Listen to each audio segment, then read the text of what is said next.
머리가 좀 안 예쁘네. 아니 언제나처럼 아름다워.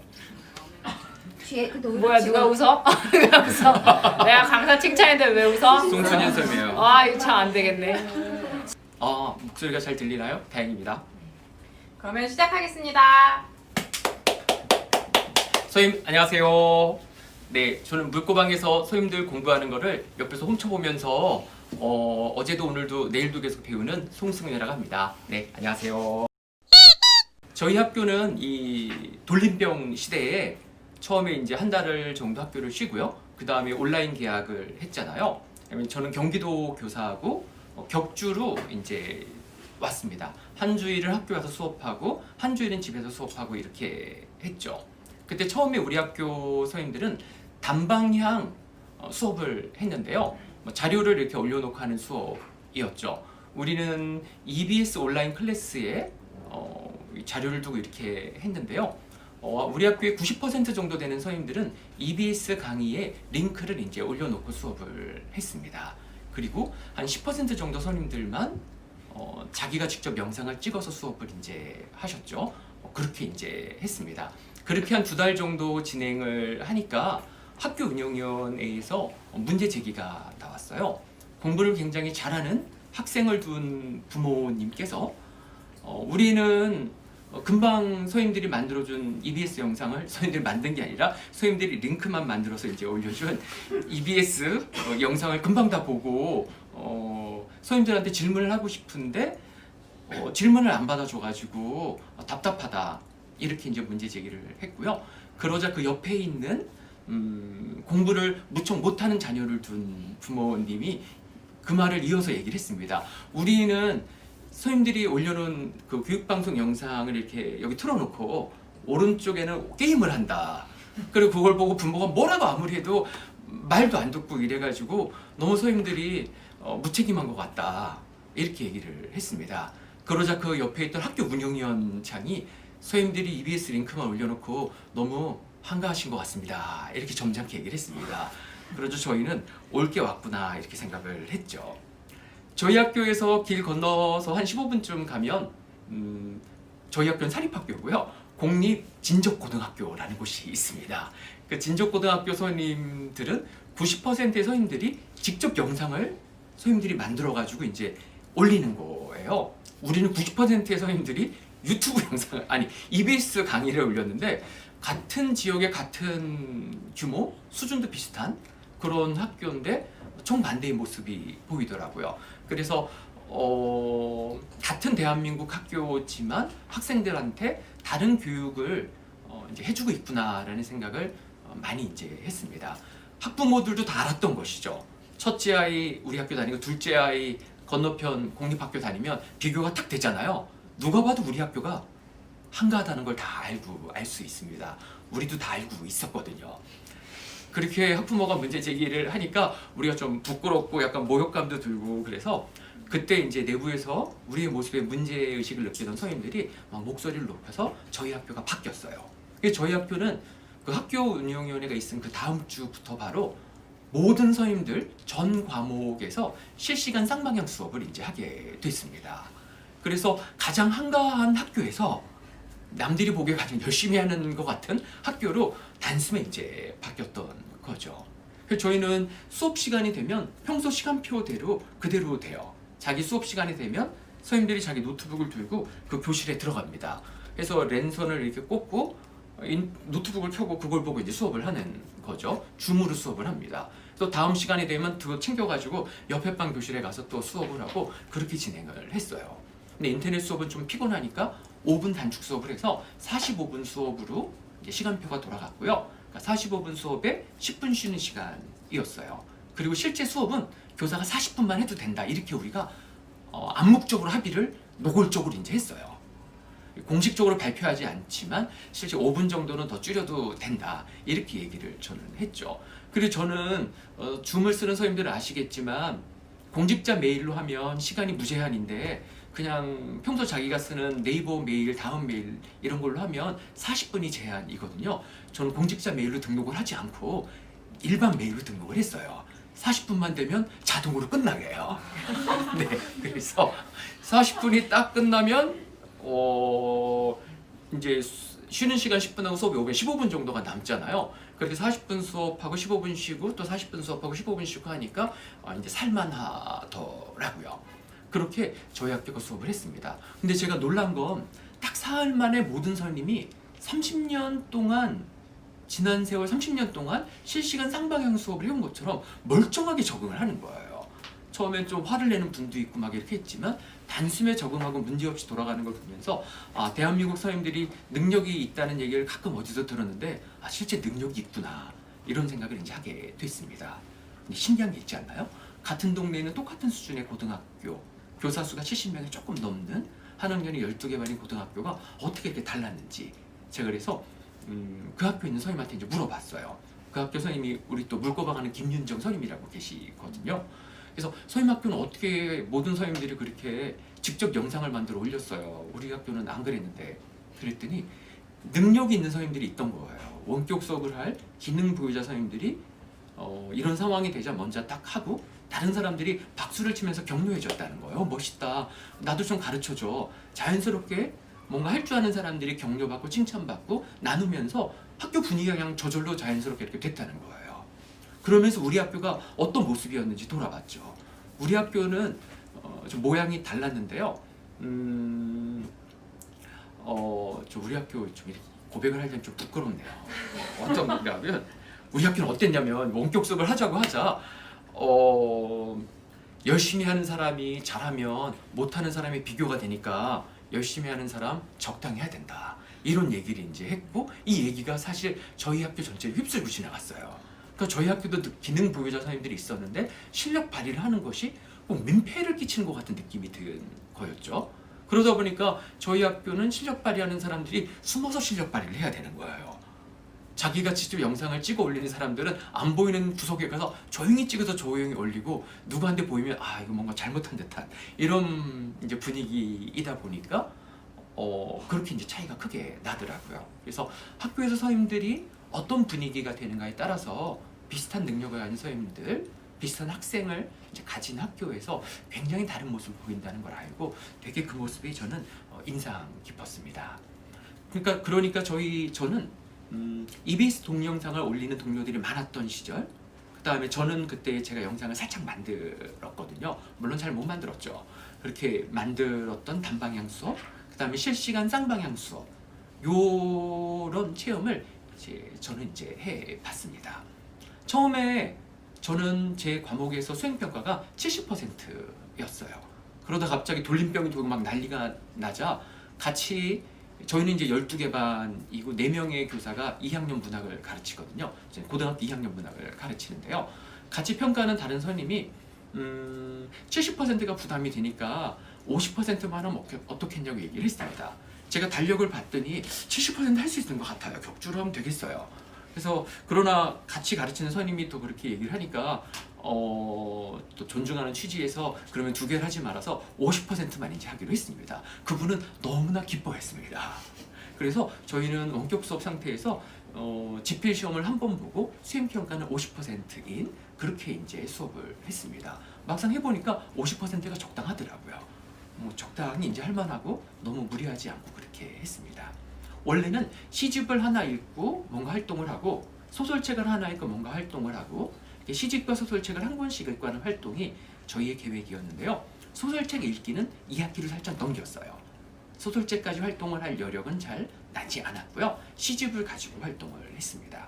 시집을 2권을 학생들은 샀는데요. 일단 제가 한 30명 정도 제 마음에 들고 한국 사회에서 좀 그 작품성을 인정받으면서 학생들이 읽으면 잘 읽을 만한 이런 시집을 한 30권 정도 이제 뽑았습니다. 그러니까 예를 들면 안도현 시는 쉬워서 아이들이 잘 읽거든요. 근데 안도현 시 중에서는 애들이 읽으면 아무 느낌이 없는 시집이 또 있어요. 그래서 안도현 시 중에서 애들이 잘 읽을 만한 시집을 좀 찾아줘야 됩니다. 저는 외롭고 높고 쓸쓸한이라는 1993년 문학동네에서 나온 시집이 그런 거라고 보고 이걸 이제 권해주고 도종환 선생 시집 중에서도 어떤 걸 할까 하다가 4월 바다 시집이 조금 아이들한테 잘 맞겠더라고요. 그래서 그걸 권해주고 이런 식으로 이제 했던 거죠. 30명의 유명한 시인들의 개인 시집 이걸 이제 애들이 하나씩 사야 했고요. 그 다음에 여러 명의 시인들, 여러 시인들이 쓴 시 중에서 뛰어난 시를 모아놓은 이제 한국 명시집, 세계 명시집 이런 시선집을 한 권 또 아이들이 사야 했습니다. 그 학생들은 여러 시인들이 쓴 시가 모인 시선집을 하나 사고 그리고 개인 시집을 하나 사고 이렇게 두 권의 시집을 이제 갖고 있는 게 기본 틀이었습니다. 원격 상태에서 아이들이 알아서 4명씩 모둠을 짰고요. 알아서 시집을 이제 샀습니다. 그리고 수업 시간에 우리는 시창작 수업을 이제 해서 시창작 수행평가를 했고요. 그 다음에 자기가 산 시집 2개에서 자기 마음에 드는 시를 골라서 신앙송하는 수행평가도 했습니다. 신앙송 수행평가는 이제 줌으로 원격으로 이제 했습니다. 뭐 이런 거죠. 조항은 감정을 잘 심어서 시 낭송을 하는가, 듣는 사람의 가슴을 설레게 하는가, 뭐 이런 게 평가 기준이었습니다. 그러니까 평가자의 주관에 따른 평가였습니다. 원래 수행평가는 평가자의 주관에 따른 평가이고요. 객관적으로 해야 된다라는 말이 세상에 돌아다니지만 막상 교육청 자료집이나 수행평가 관련 책을 찾아보면 수행평가를 객관적으로 뭐 진행된다, 수행평가는 객관적으로 진행될 것이다 이런 문장이 잘 없습니다. 저희는 평가자의 주관에 따라 이제 평가하는 걸 기본으로 잡고 이제 진행을 했던 거죠. 그리고 제가 들어가는 6개 반과 또 다른 선생님이 들어가는 6개 반, 그 안에서 이제 10점 만점인 애가 몇 명, 9점 만점인 애가 9점인 애가 몇 명, 8점인 애가 몇 명 이렇게 그러니까 반별로 맞춘 게 아니라 6반 전체에서 10점을 받은 아이, 9점을 받은 아이, 8점을 받은 아이 이 명수를 대략 허용 범위 안에서 맞추는 걸로 이제 교사 간 평가 차이를 이제 보정하는 걸로 이제 진행을 했습니다. 그래서 신앙송은 원격으로 이제 재밌게 했고요. 뭐 연습 1~2시간 하고 그다음에 실제로 이제 신앙송하는 수행평가를 이제 진행을 했고요. 그다음에 책 대화하기를 이번 학기는 주력으로 했거든요. 시집으로 책 대화하기를 했어요. 그럼 책 대화를 시키면 아이들이 말을 되게 짧게 합니다. 3시간 정도 대화를 하는데 말이 짧아가지고 남자아이들 할 말이 없다고 해서 방황하는 경우가 많이 있거든요. 제가 시집을 읽고 이야기 나눌 만한 10가지의 물음을 만들어서 아이들한테 줬습니다. 그리고 원격 상태에서 그거를 이렇게 활동지를 쓰게 했어요. 물음 하나마다 한 4줄씩 쭉 써서 그거를 이제 내야지 출석 인정되게 그렇게 이제 수업을 했고요. 그 다음에 2번째는 학생들이 혼자 활동지를 답을 다 쓴 거죠. 10개에 대해서. 근데 아이들이 오픈 채팅방을 만들어가지고 자기들끼리 거기서 이제 채팅을 하는 겁니다. 그러니까 수업 시간에 거기서 이제 하는 거예요. 저는 원격 수업 상태에서 야, 채팅방 만들어라 이렇게 하면 애들이 알아서 막 만듭니다. 만들면 링크를 나한테 보내라. 오픈 채팅방은 교사의 전화번호 노출이 없습니다. 그리고 교사가 채팅방을 만들어주면 되게 안정적이지만 제가 만들려고 그러니까 이상하게 한없이 피곤함이 느껴졌습니다. 제가 이상하게 사소한 것도 좀 지쳐하는 게 있거든요. 내가 만들면 물론 안정적이고 좋은데 귀찮더라고요. 그래서 학생들 너네가 만들어라 해서 애들이 뚝딱 만들고 저한테 링크를 보내는 거예요. 저희는 EBS 온라인 클래스를 기본 플랫폼으로 하고 고등학교 2학년 문학은 네이버 밴드를 소통 창구로 이제 썼어요. 그러니까 네이버 밴드에서 개인 채팅으로 모둠장들이 저한테 링크를 보내면 제가 수업하면서 링크를 누르면 제가 이제 들어가는 겁니다. 그러니까 제가 2학년 2반 수업을 한다 그러면 저희는 한 반에 한 28명 정도 되거든요. 4명씩 모둠이 되면 애들이 모둠을 만들어서 링크를 보내면 제 카톡방인 그 수업 시간에 7개의 카톡방이 착 생기고 그다음에 아이들이 10개의 질문에 대해서 이야기를 나누잖아요. 이 숫자가 짜자자자자 막 올라가면 열심히 하는 것 같습니다. 그리고 숫자가 안 올라가는 애들은 제가 눌러서 들어가는 거죠. 여기 왜 반응이 없지? 이렇게 이제 하면 되는데 다들 열심히 카톡을 하기 때문에 제가 이렇게 굳이 안 봐도 잘 돌아갔습니다. 그리고 이거를 하면서 느낀 건 생각보다 아이들의 카톡 토론이 멀쩡하게 진행이 됐습니다. 간단하게 규칙을 알려주면 되었는데요. 사실은 김영희 선생님의 너구리 블로그에서 제가 컨닝했어요. 그러니까 이걸 오픈 채팅방으로 잘 된다 있길래 제가 블로그를 이렇게 보니까 될 것 같더라고요. 그래서 이제 해보자 이렇게 이제 했죠. 그리고 4줄을 쓴 다음에 꼭 엔터를 눌러야 된다는 거를 이제 줬고요. 이모티콘은 금지했어요. 잘못하면 애들이 엄청 그림판을 만들어 버리기 때문에 너무 그걸 애들이 좋아하고 흥분하기 때문에 그걸 이제 못하게 했고요. 그러니까 아이들이 4줄씩 하고 서로 누가 얘기하면 호응을 좀 해줘라. 뭐 이런 식으로 대화가 진행이 됐죠. 실제 대화가 어떻게 됐냐면 애들이 다 자기가 10개의 질문에 대한 답을 써놨잖아요. 그러니까 그거를 1번 사회자가 그럼 1번 질문 뭐 여기 됩니다. 자기의 카톡 프로필에 딱 적어두면 좋을 시 구절을 얘기해 주세요라고 하면 애들이 갑자기 4명이 동시에 자기가 써놨던 답을 복사해가지고 딱 붙여넣습니다. 순식간에 애들이 쫙 글이 나옵니다. 4줄짜리. 그럼 그거를 애들이 동시에 보고 음미하면서 각자 이제 몇 마디씩 나누는 겁니다. 그리고 또 두 번째 질문을 사회자가 이제 해보자 그러면 또 순식간에 애들이 복사하기로 해서 4개의 질문이 쫙 나오고 그다음에 그걸 보고 애들이 또 이제 채팅을 하고 이런 식으로 진행이 되더라고요. 저희는 이제 4명이면 첫 번째 학생이 1번부터 3번까지 질문을 사회자가 돼서 사회를 보면서 이제 진행을 했고요. 그 다음에 두 번째 학생이 4번부터 6번까지 질문을 사회자가 돼서 자기가 이끌고 걔는 4번부터 6번까지 대화 이끈 걸로 보고서를 써야 되는 거예요. 그걸로 점수를 받는 겁니다. 그리고 세 번째 학생은 7번부터 10번까지 대화를 이끌고 거기에 대해서 이제 자기가 정리해서 보고서를 써야 되는 거죠. 그러니까 모든 활동인데 각각 자기 역할이 분명하고 자기가 사회를 보고 진행한 거에 대해서 보고서를 써서 제출을 이제 하는 뭐 그런 체제입니다. 그리고 마지막 4번째 학생은 기록 1, 기록 2, 기록 3이 쓴 보고서를 다 받아가지고 그거를 이제 모아서 종합적인 보고서를 내는 게 이 학생의 역할이었습니다. 우리가 분량으로 실시했을 때는 기록 1, 2, 3 학생들은 4쪽씩 대화 내용을 정리하라고 했고요. 그러면 한 사람이 4쪽씩 해서 3명이니까 12쪽이 나오잖아요. 그 12쪽의 보고서를 받아서 최종 보고서 쓰는 편집 학생은 그걸 12쪽을 10쪽으로 줄여서 이제 내는 뭐 그런 형태라고 보시면 됩니다. 그래서 뭐 이렇게 시집으로 책 대화하기를 이제 했고 그리고 아이들이 그 대화한 그 10개의 질문으로 우리가 구술평가도 했습니다. 구술평가는 원격 상태에서는 줌의 소외실 기능을 이용해서 소외실 기능을 이용해 본 선생님들 아시겠지만 소외실에서 모든 별로 나눠주면 학생의 컴퓨터 화면에서는 자기 말고 자기 모든 애들 3명만 보입니다. 자기까지 4명만 보입니다. 그리고 4명에서 거기서 이제 대화를 나눠보는 거죠. 교사는 방을 하나씩 옮겨 다니면서 얘네 잘하나 얘네 못하나 여기는 왜 얼굴들이 다 안 보이지 다 얼굴 나오게 해 이렇게 막 챙기기도 하면서 이제 원격 수업에서 구술평가 연습을 시키고 학교원 등교 수업에서는 실제 이제 구술평가를 진행을 이제 하는 거였습니다. 구술평가하는 동안 다른 학생들은 이제 책 대화기 보고서를 이제 쓰고 뭐 그렇게 이제 진행을 했던 거죠. 그러니까 제가 이제 이번 2학기 동안 1학기 동안 한 걸 보면 시집을 읽고 시창작하기가 이제 10점으로 이제 했던 거고 그 다음에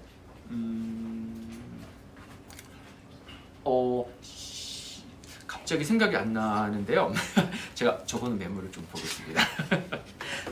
신앙송을 그 다음에 10점으로 했습니다. 신앙송이 굉장히 괜찮았습니다. 그리고 구술평가가 10점이었던 거고요.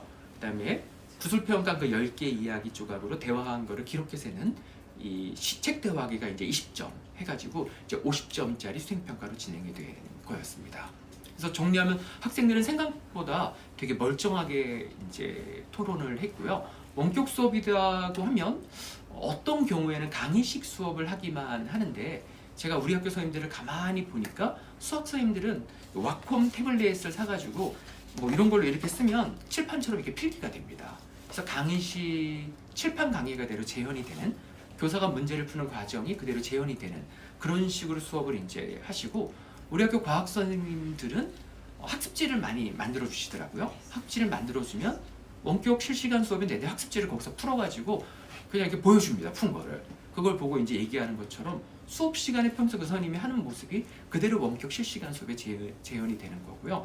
뭐 저도 뭐 비슷하게 뭐 신앙송도 하고 책 대화하기도 하고 구술평가도 하고 이런 식으로 진행을 했습니다. 그리고 저희가 실시간 수업을 하기 이전에 단방향 수업을 할 때 재밌게 한 사례 하나를 말씀드리고 싶은데요. 저희는 전통적으로 한 학기 한 권 읽기를 할 때 1학년은 8차시 동안 책 읽기 시간을 줬습니다. 2학년은 6차시 동안 책 읽기 시간을 줬거든요. 근데 처음에 단방향 수업을 할 때 이걸 어떻게 할지 고민이 되더라고요. 그때 그 물고방범위 이상용 선생님이 저한테 얘기를 해주는 거예요. 요즘에 그 도서관에서 취업 공부하는 애들이 이 스마트폰으로 유튜브에서 공부하는 영상을 틀어놓고 같이 그걸 보면서 같이 자기가 공부를 한다는 거예요. 그러니까 사람이 그 무슨 뇌 과학자들 보면 따라하는 이 장치가 있어서 누가 하는 걸 보면 그냥 따라하게 된다. 담배 피는 친구들을 보면 담배를 피게 되고 공부하는 친구를 보면 공부를 하게 되고 술 먹는 친구들은 술 먹게 되고 이렇게 우리에게 하는 행동이 되게 영향을 많이 받는다. 뭐 이런 얘기가 우리 들었잖아요. 그것처럼 공부하는 영상을 틀어놓고 공부를 한다는 거예요. 그 얘기가 저에게는 되게 인상적이었어요.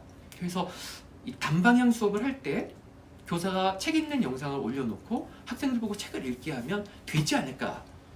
혹시 안 될까? 이런 고민을 하다가 제가 한번 해봤어요. 그러니까 빈 교실에 가서 제가 영상을 찍었던 거죠. 제가 자 여러분 이제 그러면 책을 갖고 옵니다. 아 나도 갖고 와야지. 책을 갖고 옵니다. 펜 없던 책을 갖고 와서 자 그러면 펜을 들고 우리 책을 이제 읽어봅시다. 그럼 제가 책을 읽습니다.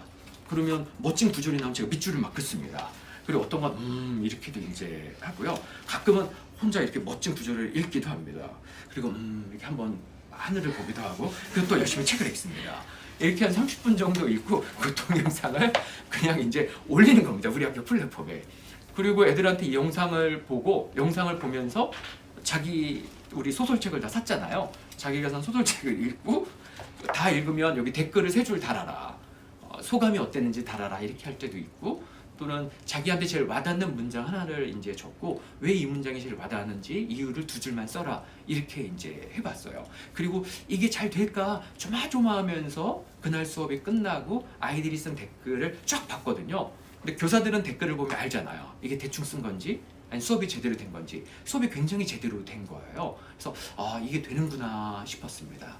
그리고 또 다른 선생님들이 수업에서 이런 식으로 책 읽는 영상을 올려주고 아이들에게 이제 해보라고 그랬는데 생각보다 되게 잘 된다는 보고가 되게 많이 있었습니다.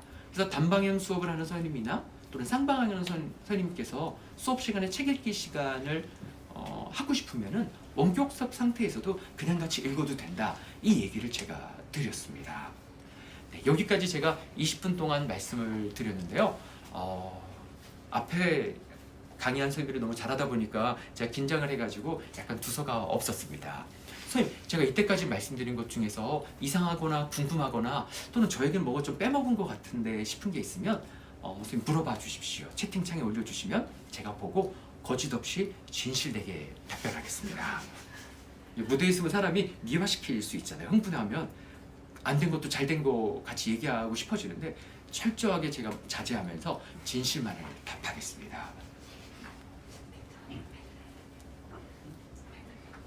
잠깐 PD가 난입할게요. 네. 패들렛 사용하실 거예요? 채팅창에 바로 올라오는 거 받으실 거예요? 선생님, 뭐든지 좋습니다. 그럼 PD 권한으로 잠깐 10분 동안 질문 올리고 패들렛으로 올려주십시오. 그러면 네. 1부는 여기서 끝내겠습니다. 네, 그리고 선생님, 자료집에 보시면 맨 뒤에 우리 학생들이 쓴 시집 읽고 대화하기, 시집으로 책 대화하기 한 사례가 있습니다. 쉬는 시간 10분 동안 그걸 한번 봐주시고요.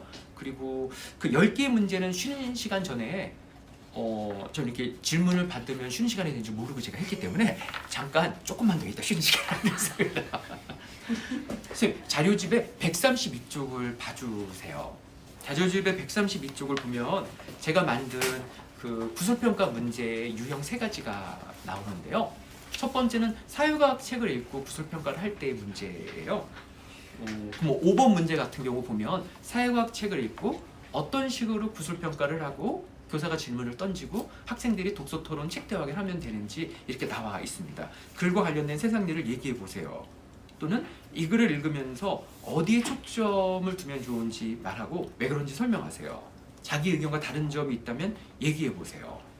또는 이 글에서 개인 또는 사회 문제를 개선하는 데 도움이 되는 내용이 있으면 찾아서 설명해 주세요. 이런 것들이 사회과학 책을 읽고 얘기 나누면 좋더라고요. 사회과학 책은 주로 이런 내용을 담아요, 저자들이.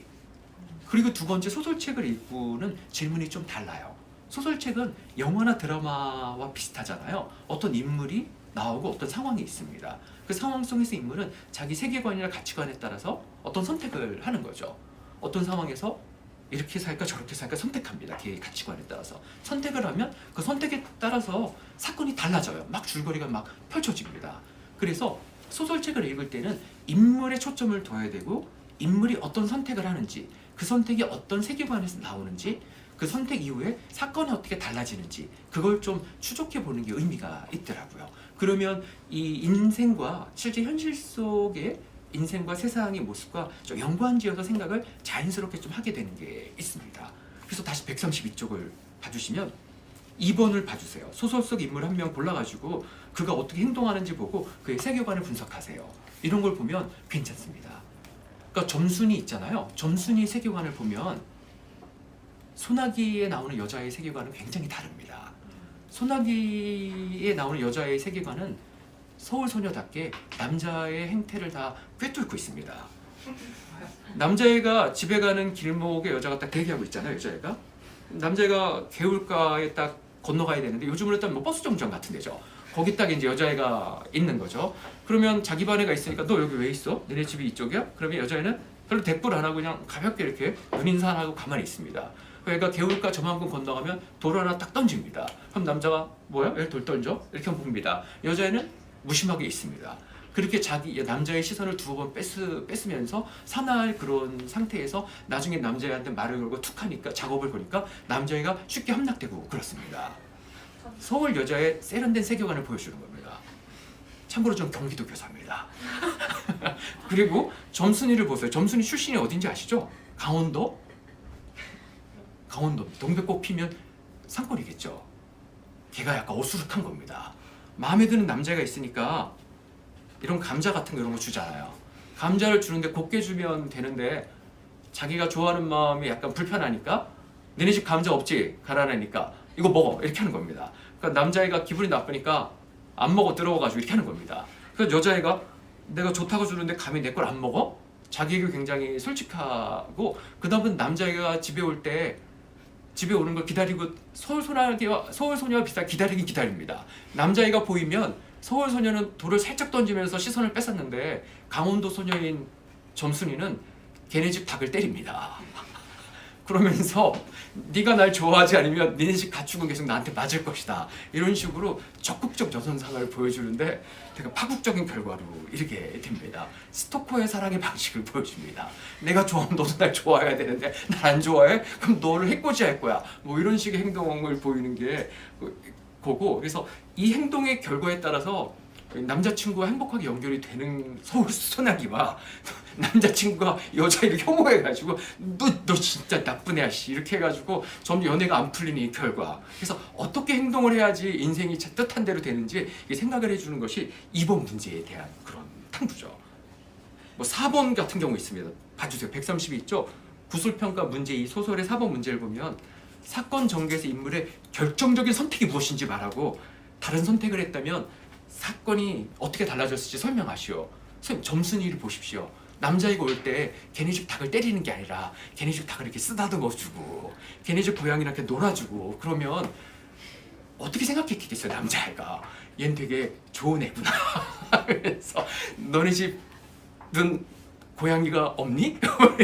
우리 집 고양이랑 놀아주니 넌 마음이 좋은 애 같다. 이렇게 돼가지고 다른 결과가 될 수도 있겠죠. 그리고 소설 안에서 대립되는 가치관을 자꾸 비판하시오. 이런 걸 보면 뭐 춘향전을 읽었다고 했을 때 대립되는 가치관은 변사 따위 가치관과 춘향의 가치관이죠. 변사 따위 가치관은 아니 오빠가 고시에도 붙고 나 지금 잘 나가는데 내가 너한테 작업을 거는데 네가 이렇게 할 수가 있냐.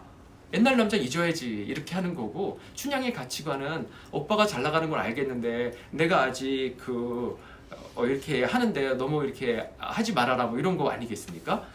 그리고 그런 거예요. 그리고 보다 보면 여러 가지 재미난 질문들을 또 소설에서 할 수 있습니다. 인물을 좀 시선을 바꿨을 때 주인공을 바꾸면 이야기가 달라진다 이런 질문도 이제 제가 던지는데요. 그러면 애들이 되게 답을 하다가 화들짝 놀라기도 하고 그렇습니다. 예를 들면 소나기에서 주인공을 바뀌면 되게 재밌어집니다. 소나기의 주인공을 소년의 시점으로 주로 소설이 많은데 소녀로 바꾸면 별거 아니고요. 그럼 작업에 성공하는 여자의 모습 뭐 이런 걸 보여주게 됩니다. 순수한 느낌 잘 안 됩니다. 그런데 시골 소녀가 주인공으로 바뀌면 이게 되게 내용이 달라집니다. 그러니까 서울 소녀가 옵니다. 피부가 하얘가지고 구릿빛 시골 초등학생들이 서울 소녀 하얀 피부를 보면서 충격을 받습니다. 우윳빛 피부네. 충격적인데? 이러고 있습니다. 이게 되게 소설에서는 소년의 시선으로 보니까 이게 분위기가 좋습니다. 되게 서울 소녀가 긍정적인 모습으로 그려지는데요. 구릿빛 피부의 시골 소녀로 주인공을 바꾸면 자기 반에 다 구릿빛 남자애와 구릿빛 여자애들이 있었는데 갑자기 하얀 서울애가 오자 모든 자기 동네 구릿빛 남자애들이 이렇게 서울 소녀의 피부를 보면서 감탄하고 있습니다. 그걸 보면서 구릿빛 피부의 자기 팔뚝과 자기 얼굴을 거울에 비춰보면서 서울 소녀들은 되게 나쁜 마음이 들었을 수가 있습니다. 그럴 때 그럼 너희는 어떻게 하겠냐? 뭐 제가 이렇게 얘기도 하죠. 그러면 뭐 자기는 그런 애랑 안 논다. 친한 척 하지만 사실 안 친하고 은근히 따돌릴 것이다. 뭐 이런 얘기도 하고요. 제가 가르친 학생들 중에 제일 훌륭한 답을 한 학생은 뭐 소님들이 흔히 그 정도 생각을 다 하시겠지만 걔를 자주 데리고 같이 놀아주고 들로산으로 다니면서 많이 놀아가지고 하얀 피부를 구릿빛 피부로 바꿔가지고 건강하게 만들어서 남자애들의 불건전한 시선을 차단하고 그리고 비를 맞아도 죽지 않는 그 해피엔딩을 끝내주겠다 소설을 뭐 이런 식으로 이제 얘기를 하고 그렇습니다. 그래서 약간 페미니즘 시선이 나오게 됩니다. 그래서 이런 식으로 이제 소설은 질문을 주는 거고요. 그리고 시집 보면 133쪽 한 장 넘어가서 시집을 보면 질문들이 좀 다릅니다. 시는 되게 주관적으로 이제 감상을 하게 됩니다. 옆에 애한테 와닿은 게 나한테 안 와닿을 수도 있습니다. 그래서 시집의 그 질문을 보면 2번 문제 같은 거 제가 만들어 놓고 내가 잘 만들었어 이렇게 뿌듯해했습니다. 자신의 카톡 프로필에 적어줄 문장 하나 찾아서 이제 놓고 왜 이걸 할지 이제 해보자 했을 때 애들이 진짜 이거 응답한 거 너무 근사한 거예요. 제가 분명히 읽은 시집인데도 이런 멋진 구절이 있었나? 뭐 이런 생각이 드는 걸로 애들이 다 한 구절씩 다 찾아오게 되더라고요. 그리고 자기에게 힘이 되는 시를 찾아보자. 이게 다 찾습니다. 그 시를 읽으면 저도 힘이 돼요. 그리고 자기와 닮은 시를 찾아보자. 이런 게 되게 짜릿한 시들을 애들이 찾아와서 왜 내가 이 시와 닮았는지를 얘기를 하면 들으면 굉장히 이게 들을만합니다. 네, 뭐 그런 몇 가지 있습니다. 깨우침을 주는 시도 찾아보자. 이 표현은 되게 멋진데 싶은 시를 찾아보자. 작가가 살아온 시대 사회 상황과 좀 관련된 시를 찾아보자. 뭐 시집을 읽는 몇 가지 뭐 시대 상황과 연관된 뭐 역사 유적 비평 뭐 이런 것도 있고 되게 표현 위주로 따지는 것도 있고 또 수용미학 독자 반응 비평 이런 것도 있고 하는데 그런 걸 나름 이렇게 문제로 하나씩 이제 만들어 봤습니다. 네, 대충 뭐 이런 걸로 이제 했고요. 그러면 선생님 계획과 달리 1시간이나 제가 얘기를 해버렸는데요. 죄송합니다, 선생님. 그리고 10분 동안 쉬시면서 질문도 한번 봐주시고요. 그리고 134쪽에 보면 우리 아이들이 쓴 보고서가 있는데 그것도 한번 훑어봐 주시고요. 그리고 수업에 쓴 활동지 자료, 채점표, 엑셀 채점표, 자동으로 도와해지는 거 이런 걸 이제 바로 이제 링크로 제가 카톡방 링크에 이제 올리겠습니다. 그걸 한번 보시면서 뭐 궁금한 걸 이렇게 정리해 주시면 되고요. 쉬는 지금이 4시 3분인데 10분 쉬면 건강에 해롭기 때문에 조금 더 쉬었다가 15분 정도 쉬고 4시 18분에 뵙겠습니다. 선생님 1분 여기까지입니다.